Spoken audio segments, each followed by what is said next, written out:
నువ్వు కన్న కలలే నిజమవుతాయి చూడు, అందుకే ఉన్నాడు ఈ నాన్నే తోడు.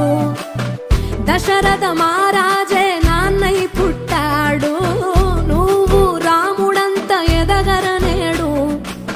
చరితలు ఎన్నడు చూడని మమతల గూడే వీధిరో, సంపద అంటే ఏదో కాదురో, ఇంతకు మించి